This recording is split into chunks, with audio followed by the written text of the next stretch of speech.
effects, but let's go right to that run game, Pete.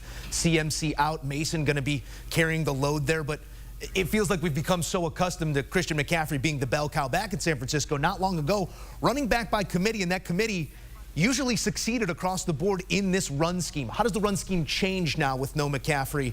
Do you think Kyle Shanahan's going to try and get to some different things?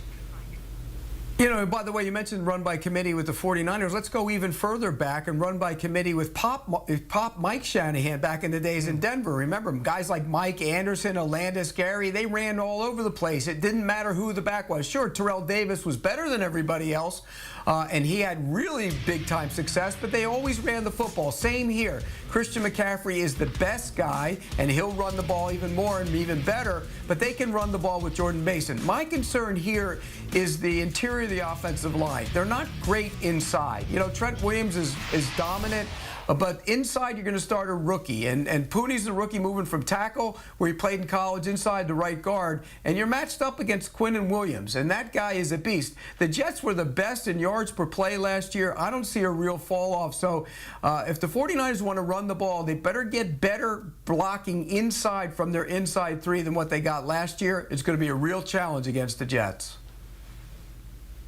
You know, when you look at what Jordan Mason is now tasked with, you do wonder about his effectiveness, Pete. And I think you're exactly right, because while the 49ers may want to establish the run, how effective they'll be remains anyone's best guess. Now, from a gambling standpoint, it's always interesting to see how odds makers scramble when new information starts to enter the equation. And when we look at Christian McCaffrey, his over-under for total rushing and receiving yards today started at 116.5.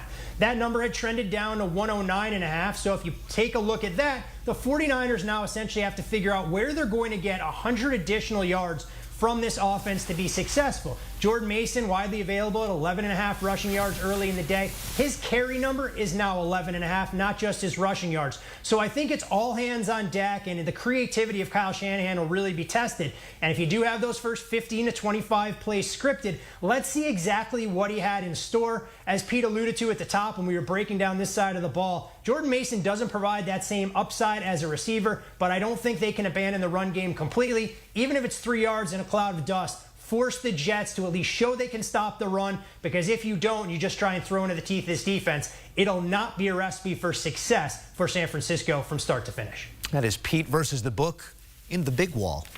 What do you guys think? We got more to come.